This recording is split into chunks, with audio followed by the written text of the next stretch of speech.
Friends ನಮಸ್ಕಾರ. ಇವತ್ತು ನಾವು ಕಮಲಶಿಲೆಯಲ್ಲಿ ಬ್ರಾಹ್ಮಿ ದುರ್ಗಾ ಪರಮೇಶ್ವರಿ ದೇವಸ್ಥಾನದಲ್ಲಿದ್ದೇವೆ. ಈಗ ಯಾಕೋ ಒಂದು ಮನಸ್ಸಾಯ್ತು, ತುಂಬ ಟೈಮಿಂದ ನನ್ನ ಅಪ್ಪ ಅಮ್ಮ ಎಲ್ಲ ಬೇರೆಯವರ ಗ್ರೂಪ್ ಒಟ್ಟಿಗೆಲ್ಲ ಬಂದಿದ್ರು. ಆ ಟೈಮಲ್ಲಿ ಬರಲಿಕ್ಕೆ ಆಗಿರಲಿಲ್ಲ. ಸೊ ಈ ಸರ್ತಿ ಬರುವ ಹೇಳ್ಕೊಂಡು ಇವತ್ತು ಬಂದಿದ್ದೇವೆ. ಒಳಗೆ ನನಗೆ ಗೊತ್ತಿಲ್ಲ ಹೇಗುಂಟು ಹೇಳ್ಕೊಂಡು ಹೇಳಿದರೆ ವೀಡಿಯೋ ತೆಗಿಲಿಕ್ಕೆ ಬಿಡ್ತಾರೆ ಎಲ್ಲ ಹೇಳ್ಕೊಂಡು. ಇಲ್ಲೇ ಇದ್ದರೂ ಇಲ್ಲೇ ಒಂದು ಗುಹೆ ದೇವಾಲಯ ಸಹ ಉಂಟು, ಅಲ್ಲಿಗೂ ಹೋಗುವ, ಅಲ್ಲಿದೆಲ್ಲ ತೋರಿಸ್ತೇನೆ. ಈಗ ಇಲ್ಲಿ ಸಿಗ್ತದೆ ನೋಡುವ. ಕತೆ ಎಲ್ಲ ಭಾರಿ ಚೆಂದ ಉಂಟು ಇಲ್ಲಿದ್ದು. ಒಂದೊಂದೇ ವಿಷಯ ನೋಡ್ತಾ ನೋಡ್ತಾ ಆ ಕತೆಯನ್ನೆಲ್ಲ ಕೇಳ್ಕೊಳ್ಳುವ.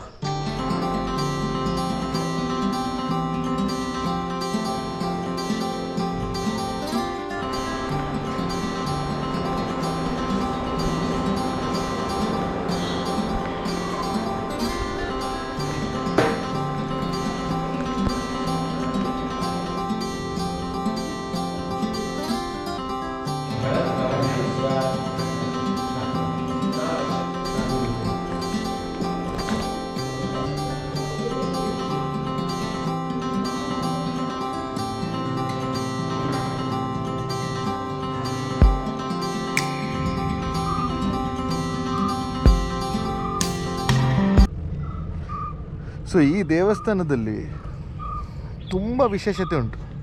ಇಲ್ಲಿ ಆ್ಯಕ್ಚುಲಿ ಗೊತ್ತಿದ್ದ ಪ್ರಕಾರ ಪ್ರತಿ ವರ್ಷದಲ್ಲಿ ಒಂದು ದಿನ ಆ ದೇವಸ್ಥಾನದ ಗರ್ಭಗುಡಿಯವರೆಗೆ ನೀರು ತುಂಬುತ್ತದೆ ಮಳೆಗಾಲದಲ್ಲಿ.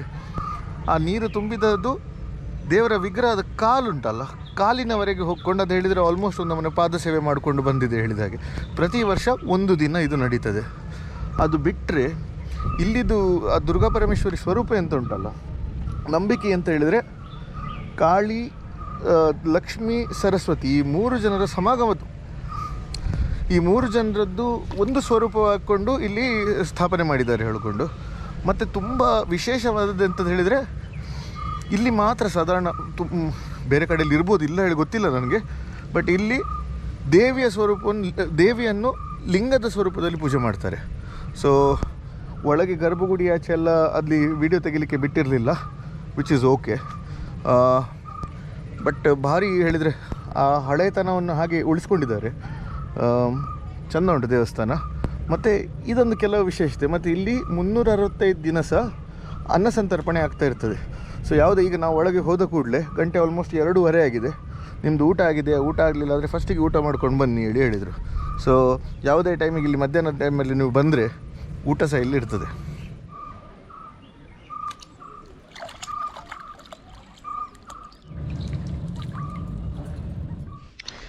ನಾವೀಗ ದೇವಸ್ಥಾನದಿಂದ ಆಲ್ಮೋಸ್ಟ್ 1 ಕಿಲೋಮೀಟರ್ ದೂರ ಇರುವ ಸುಪಾರ್ಶ್ವ ಗುಹೆಗಳಿಗೆ ಬಂದಿದ್ದೇವೆ. ಇಲ್ಲಿಂದ ನಡ್ಕೊಂಡು ಹೋಗಬೇಕು, ಅಲ್ಲಿ ಗುಹೆ ಉಂಟು. ಗುಹೆಯಲ್ಲಿ ಎಂತ ಉಂಟು ನೋಡುವ ಬನ್ನಿ. ತುಂಬ ಪ್ರಶಾಂತವಾಗಿ ಉಂಟು ಜಾಗ, ಜನಸಂಚಾರ ಕಂಡಾಪಟ್ಟೆ ಕಮ್ಮಿ ಉಂಟು. ಮೋಸ್ಟ್ಲಿ ವೀಕ್ ಡೇ ನಾವು ಬಂದದ್ರಿಂದ ಹೆಚ್ಚು ಜನ ಇಲ್ಲ, ಆದದ್ರಿಂದ ಇರ್ಬೋದು. ಯಾಕೆಳಿದರೆ ಇಲ್ಲಿದೊಂದು ಅಟ್ರಾಕ್ಷನ್ ಉಂಟು ಅದು. ಈಗ ನಾವು ಆಲ್ಮೋಸ್ಟ್ ಗುಹೆಯ ಮೇಲೆ ನಿಂತಿದ್ದೇವೆ. ಇಲ್ಲಿ ನಿಮಗೆ ತೋರ್ತಾ ಉಂಟಲ್ಲ, ಇದು ಗುಹೆ ಎಂಟ್ರೆನ್ಸ್ ಆಯಿತಾ. ಇಲ್ಲಿ ಒಳಗೆ ಹೋಗುವ ನೋಡಿ. ಇಲ್ಲಿ ಗುಹೆ ಒಳಗೆ ಹೋಗಲಿಕ್ಕೆ ದಾರಿ ಉಂಟು. ಇದು ನೋಡಿ, ಇಲ್ಲಿ ತೋರ್ತಾ ಉಂಟಲ್ಲ, ಇದು ಕಾಳಭೈರವ ಕ್ಷೇತ್ರ. ಮೆಟ್ಟೆಲ್ಲ ನೀವು ಮುಂಚೆ ಬಿಟ್ಟಿರ್ತೀರಿ, ಆದ್ದರಿಂದ ಒಂದು ಸ್ವಲ್ಪ ಜಾಗ್ರತೆಯಲ್ಲಿ ಹೋಗಿ. ಇದು ಡ್ರೈ ಉಂಟು, ಆದರೂ ಒಂದು ಸ್ವಲ್ಪ ನೈಸ್ ಆಗಿ ಉಂಟು ಇದು ಕಲ್ಲು. ಅದರಿಂದ ಕಾಲು ಜಾರುವಂಥ ಸಾಧ್ಯತೆ ಇರ್ಬೋದು. ನೋಡಿ ಆ ರಿಫ್ಲೆಕ್ಷನ್ ನೋಡಿ, ಅಷ್ಟು ಸ್ಮೂತ್ ಉಂಟು ಕಲ್ಲು. ಇದು ಕಾಳಭೈರವ ದೇವರ ಸನ್ನಿಧಿ ಆಯಿತಾ. ಇಲ್ಲಿವರೆಗೆ ಬೆಳಕುಂಟು, ಅಲ್ಲಿ ಕೆಳಗವರೆಗೆ ಹೋಗಲಿಕ್ಕೆ ದಾರಿ ಉಂಟು.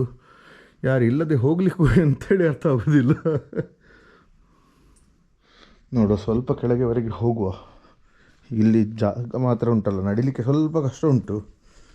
ಇದು ಹೇಗಂತೆ ಗೊತ್ತುಂಟ, ದೇವಿಯ ವಾಹನವಾದ ವ್ಯಾಘ್ರ ಉಂಟಲ್ಲ, ವ್ಯಾಘ್ರ ವಿಶ್ರಾಂತಿ ಮಾಡೋ ಸ್ಥಾನ ಹೇಳಿ ಹೇಳ್ತಾರೆ ಆಯಿತಾ. ಅದರಲ್ಲಿ ಹೇಳಿದರೆ ಇದರ ಹಿಸ್ಟ್ರಿ ಬರೆದದ್ರಲ್ಲಿ ಅದು ಸಹ ಬರೆದಿತ್ತು. ಇಲ್ಲಿ ಈಗ ಅಲ್ಲಿ ಸ್ವಲ್ಪ ನೀರು ತೋರ್ತಾ ಉಂಟು. ಇಲ್ಲಿ ನಾಗತೀರ್ಥ ಹೇಳಿ ಒಂದುಂಟು, 2 ಕಲ್ಲುಗಳ ಮಧ್ಯದಿಂದ ಅಲ್ಲಿ ನೀರು ಶುರು ಆಗ್ತದೆ, ಇಲ್ಲಿ ಪಕ್ಕದ ನದಿಗೆ ಹೋಗಿ ಸೇರ್ತದೆ ಹೇಳ್ಕೊಂಡುಂಟು. ಈ ತೆಂಕ ನಾಗತೀರ್ಥ ಅಲ್ಲಿಂದ ಆ್ಯಕ್ಚುಲಿ ಒಂದು ಗುಹೆ ಮುಂದೆ ಹೋಗ್ತಾ ಉಂಟು. ಅಲ್ಲಿವರೆಗೆ ಹೋಗೋದು ಸ್ವಲ್ಪ ಡೌಟ್. ನನಗೆ ಒಂದು ಪಾಯಿಂಟ್ ನಂತರ ಉಂಟಲ್ಲ ಸ್ವಲ್ಪ ನನಗೆ ಬಂದ ಜಾಗದ್ದು ಅಲ್ಲ, ಬಟ್ ಕೈಕಾಲು ಮೂವ್ ಆಗಲಿಕ್ಕೆ ಆಗದ ಜಾಗ ಇದ್ದ ಕೂಡಲೇ ಉಂಟಲ್ಲ ನನಗೆ ಒಂದು ಸ್ವಲ್ಪ ಫೋಬಿಯಾ ಆಗ್ತದೆ. ಸೊ ಆದ್ದರಿಂದ ಅದರ ನಂತರ ಹೋಗಲಿಕ್ಕೆ ಧೈರ್ಯ ಆಗೋದಿಲ್ಲ. ಎಲ್ಲರ ಹಾಗೆ ನನ್ನ ಹತ್ರ ಸಹ ನೆಗೆಟಿವ್ಸ್ ಉಂಟು, ಅದರಲ್ಲಿ ಇದೊಂದು. ನಮ್ಮ ಜೋಡಿ ಬೆಸ್ಟ್ ಯಾಕೆ ಗೊತ್ತುಂಟ, ನನಗೆ ಯಾವ ವಿಷಯದಲ್ಲಿ ಹೆದರಿಕೆ ಉಂಟು ನೋಡಿ, ಅವಳಿಗೆ ಆ ವಿಷಯದಲ್ಲೆಲ್ಲ ಧೈರ್ಯ ಜೋರು. ಆದ್ದರಿಂದ ನನಗೆ ಆಗಲಿಲ್ಲ ಹಿಡಿದು ಕೂಡಲೇ ಮ್ಯಾಚ್ ಹಾಕಿ ವಿಡಿಯೋ ಲೇಖರಾತಿ ಹೇಳಿದ್ಲು, ಹೋಗಲಿಲ್ಲ ಆಯ್ತಲ್ಲ, ನಮ್ಮ ಕೆಲಸ ಆಯಿತು. ಫ್ರೆಂಡ್ಸ್ ಇಲ್ಲಿ ನೋಡಿ, ನಾವಿಲ್ಲಿ ಬಂದಿದ್ದೇವೆ. ಇಲ್ಲಿ ಗುಹೆಯಲ್ಲಿ ನೋಡಿ, ಇಲ್ಲಿ 3 ಲಿಂಗಗಳು ತೋರ್ತಾ ಉಂಟು. ಇದು ಮಹಾಕಾಳಿ, ಮಹಾಲಕ್ಷ್ಮಿ ಮತ್ತು ಮಹಾಸರಸ್ವತಿ ಉದ್ಭವ ಲಿಂಗಗಳು ಹೇಳಿ ಹೇಳ್ತಾ ಇದ್ದಾರೆ ಆಯಿತಾ. ಇಲ್ಲಿವರೆಗೆ ಬರಲಿಕ್ಕೆ ಆಯಿತು. ಈಗ ನಾನು ಮಾತಾಡುವಾಗ ನನ್ನ ಉಸಿರು ಮೇಲೆ ಕೆಳಗೆ ಆಗ್ತಾ ಉಂಟು. ಸೊ ಇಲ್ಲಿಂದ ಎಂಥದ್ದು ತೋರ್ತಾ ಇಲ್ಲ ಹೇಗಿದ್ರೆ ಸಹ, ಬಟ್ ಗುಹೆ ಎಂಟ್ರೆನ್ಸ್ ಈಚೆ ಉಂಟಾಯ್ತಾ. ಭಾಗಿಶ ಅಲ್ಲಿ ಕೆಳಗೆ ಹೋಗಿದ್ದಾಳೆ. ನಂಗೆ ಆಗುವಷ್ಟು ನಾನು ಹೋದೆ, ಬಟ್ ಒಂದು ಪಾಯಿಂಟ್ ನಂತರ ಉಂಟಲ್ಲ ನನಗೆ ಒಂದು ಸ್ವಲ್ಪ ದಮ್ ಕಟ್ಟಿದಾಗೆ ಆಯಿತು. ಬೇಡ ಹೇಳ್ಕೊಂಡು ಮತ್ತೆ ಬಂದೆ ನಾನು. ಒಂದು ಗ್ರೂಪ್ ಬಂತು, ಒಂದು ಸಾಧಾರಣ 15-20 ಜನ ಗ್ರೂಪ್ ಬಂತು. ಇಲ್ಲಿನ ಅರ್ಚಕರು ಸಹ ಅವರೊಟ್ಟಿಗೆ ಗೈಡ್ ಮಾಡ್ಕೊಂಡು ಅಲ್ಲಿ ಯಾವ ಜಾಗದಲ್ಲಿ ಎಂತೆಂಥ ಸ್ಟೋರಿ ಉಂಟೇಳಿ ಹೇಳ್ಕೊಂಡು ಹೋಗ್ತಾ ಇದ್ದಾಳೆ. ಅದು ನೋಡಿಕೊಂಡು ನನಗೆ ಸ್ವಲ್ಪ ಟೆಂಪ್ಟ್ ಆಯಿತು, ಹೋಗುವ, ಸುಮಾರು ಇನ್ಫಾರ್ಮೇಷನ್ ಸಿಗ್ತದೆ. ಬಟ್ ಒಂದು ಪಾಯಿಂಟ್ ನಂತರ ಆಗಲಿಲ್ಲ. ನನಗೆ ಇದಾಗ್ತಾ ಉಂಟು, ಇದು ಸಾಕಾದದಲ್ಲ. ಹೋದ ಹಾಗೆ ಅದು ಇನ್ನೂ ಸ್ವಲ್ಪ ಸಪುರ ಆಗಲಿಕ್ಕೆ ಸ್ಟಾರ್ಟ್ ಆಯಿತು. ಅದರ ನಂತರ ನಂಗೆ ಒಂದು ಮುಂದೆ ದಮ್ ಕಟ್ಟಿದಾಗೆ ಆಯಿತು. ಜನ ಹೇಳ್ಬೋದು, ದಪ್ಪಾದ ಪೆಟ್ಟಿಗೆ ಒಬೆಸಿಟಿಯಲ್ಲಿ ನಿಂಗೆ ಇದಾಗ್ತಾ ಇಲ್ಲ ಹೇಳ್ಕೊಂಡು, ಅದೆಲ್ಲ ಇದು. ಚಲೋ ಒಂದು ಸ್ವಲ್ಪ ರಿಕವರ್ ಆಯಿತು. ಇದರ ನಂತರದ್ದು ಎಂಥ ಕ್ಲಿಪ್ಸ್ ಉಂಟಲ್ಲ, ವಾಗೀಶ ನನಗೋಸ್ಕರ ಪಾಪ ಲಾಸ್ಟ್ವರೆಗೆ ಹೋಗಿ ಎಲ್ಲ ವೀಡಿಯೋಸ್ ತೊಗೊಂಡು ಬಂದಿದ್ದಾಳೆ. ಅದು ಹಾಕ್ತಾ ಇದ್ದೇನೆ, ಅದು ನೋಡಿ. ಅದರಲ್ಲಿ ನನ್ನ ಕಮೆಂಟ್ರಿ ಇರ್ತದೆ ಎಲ್ಲ ಗೊತ್ತಿಲ್ಲ, ಅದರ ನಂತರ ಸಿಗ್ತೇನೆ, ವಿಡಿಯೋ ನೋಡಿ. ಇಲ್ಲಿಂದ ಈಗ ಎಂತ ತೋರ್ತಾ ಉಂಟು ಇದೆಲ್ಲ ವಾಗೀಶ ತಗೊಂಡ ವೀಡಿಯೋಸ್. ನನಗೆ ಆಗುವುದಿಲ್ಲ ಹೇಳಿ ನಾನು ಮೇಲೆ ಬಂದೆ. ಅದೇ ಟೈಮಲ್ಲಿ ಒಂದು ದೊಡ್ಡ ಗುಂಪು ಬಂದಿತ್ತು. ಹಾಗೆ ಇಲ್ಲಿದ್ದು ಪೂಜಾರಿಗಳು ಯಾರು ಒಳಗಿದ್ದು ಎಲ್ಲ ಗುಹೆ ಒಳಗಿದ್ದು ಎಲ್ಲ ವಿಷಯವನ್ನು ತಿಳಿಸ್ಕೊಂಡು ಒಂದು ಟೂರಿಗೆ ಕರ್ಕೊಂಡು ಹೋಗ್ತಾರೆ ನೋಡಿ, ಅವ್ರು ಸಹ ಇದ್ದರು. ಸೊ ಹಾಗೆ ಅವಳು ಹೇಳಿದ್ಲು, ನಾನು ಹೋಗ್ತೇನೆ, ನೀನು ಕೂತ್ಕೋ, ನಿನಗೆ ಸಹ ವೀಡಿಯೋ ತೊಗೊಂಡು ಬರ್ತೇನೆ ಹೇಳ್ಕೊಂಡು ಹೇಳಿದ್ಲು. ಇದು ನೋಡಿ, ಇಲ್ಲಿ ಕೆಳಗೆ ಹೋಗ್ತಾ ಇದ್ದಾರಲ್ಲ, ಇದು ಒಟ್ಟು ಒಂದು 150 ಅಡಿ ಆಳ ಇರುವ ಗುಹೆ ಅಂತೆ. ಹಾಗೆ ಇಲ್ಲಿ ಈಗ ನೀವು ನೋಡ್ತಿದ್ದೀರಲ್ಲ, ನೀರು ಬರ್ತಾ ಉಂಟಲ್ಲ, ಇಲ್ಲೇ ಉಜೆ ಇರುವ ನೀರು. ಸೊ ಇದಕ್ಕೆ ನಾಗತೀರ್ಥ ಹೇಳಿ ಕರೀತಾರೆ. ನಾಗನ ಮೂಲ ಸ್ಥಾನ ಇಲ್ಲಿ ಒಳಗೆ ಉಂಟು ಹೇಳಿ ಹೇಳಿದರು.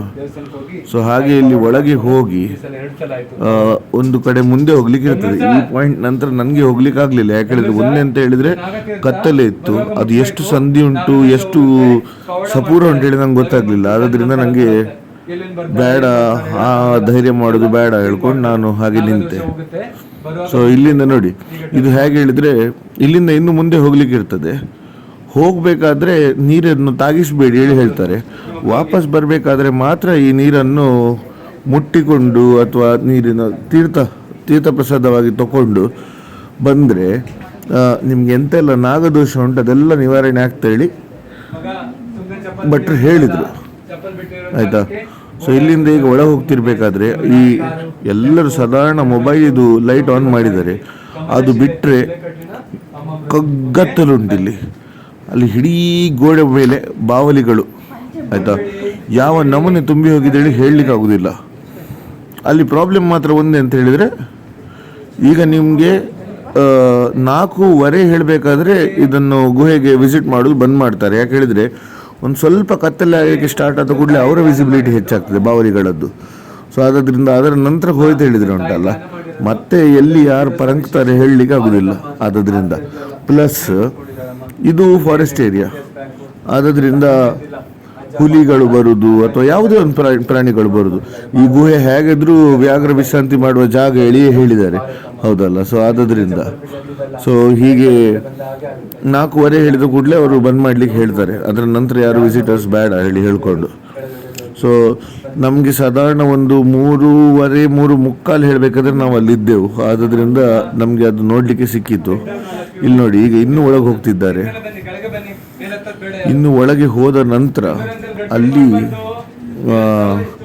ಸರ್ಪನ 3 ಸ್ಥಾನ ಉಂಟು ಹೇಳಿದರು. ಆಯಿತಾ, ಇದೆಲ್ಲ ಎಂತ ಹೇಳಿದ್ರೆ ನಾನು ಅವರ ಬಾಯಿಂದ ಕೇಳಿದ್ದು ಅಥವಾ ಇವಳ ಬಾಯಿಂದ ಕೇಳಿದ್ದು ಹೇಳ್ತಾ ಇದ್ದೇನೆ. ನಾನು ಅಲ್ಲಿ ಇರಲಿಲ್ಲ, ಆದ್ದರಿಂದ ನಮಗೆ ಅರ್ಥ ಆಗುವುದಿಲ್ಲ ಎಂಥ ವಿಷಯ ಆಗಿದೆ ಹೇಳ್ಕೊಂಡು. ಸೊ ಒಂದು ಪಾಯಿಂಟಿಗೆ ಹೋದ ನಂತರ ಇಲ್ಲಿ ಒಬ್ಬರು ತುಂಬ ಫೇಮಸ್ ಆಸ್ಟ್ರಾಲಜರ್ ಮತ್ತು ಮ್ಯಾಥಮ್ಯಾಟಿಷಿಯನ್ ಬಂದು ಇದು ಎಂತ ಧ್ಯಾನ ಮಾಡಿದ ಜಾಗ ಇಲ್ಲಿ ಹೇಳ್ತಾರೆ. ಅದು ನಿಮಗೆ ಗೊತ್ತುಂಟ ಯಾರು ಹೇಳಿ? ಅದೊಂದು ಗೊತ್ತುಂಟಾದರೆ ಹೇಳಿ. ಸರಿ, ನಾವು ಈಗ ಜನ ಎಲ್ಲ ಮೇಲೆ ಬರ್ತಾ ಇದ್ದಾರೆ. ನಂದು ಸಹ ಹೇಗಾಯ್ತು ಹೇಳಿದರೆ, ಇದರ ನಂತರ ನಾನೀಗ ಎಡಿಟ್ ಮಾಡಲಿಕ್ಕೆಲ್ಲ ನಾನು ಮನೆಗೆ ಬಂದು ಎಡಿಟ್ ಮಾಡ್ತಾ ಇದ್ದೇನೆ. ಆದ್ದರಿಂದ ಅದರ ನಂತರ ಅದೊಂದು ಕ್ಲಿಪ್ ಮಾಡ್ತೇನೆ ಹೇಳಿ ನನಗೆ ಮಾಡಲಿಕ್ಕೆ ಆಗಲಿಲ್ಲ. ಐ ಹೋಪ್ ನಿಮಗೆ ಇದು ಇಷ್ಟ ಆಯಿತು ಹೇಳ್ಕೊಂಡು. ನನ್ನಿಂದ ಎಷ್ಟಾಗ್ತದೆ ಅಷ್ಟು ನಾನು ಮಾಡಿದೆ. ಪಾಪ ಉಳಿದದ್ದು ಎಂತ ಇದ್ರೂ ನನ್ನ ಹೆಂಡತಿ ಮಾಡಿಕೊಡ್ಲು ನನಗೆ. ಸೊ ಇರಲಿ, ನಿಮಗೆ ಇಷ್ಟ ಆಯ್ತು ಹೇಳಿ ಎಣಿಸ್ತಾ ಇದ್ದೇನೆ. ಇಂಥದ್ದೇ ಬೇರೆ ಬೇರೆ ಜಾಗಕ್ಕೆ ಹೋಗ್ತಾ ಇರುವ. ನೋಡಿದ್ದಕ್ಕೆ ಥ್ಯಾಂಕ್ಸ್. ಟಾಟಾ.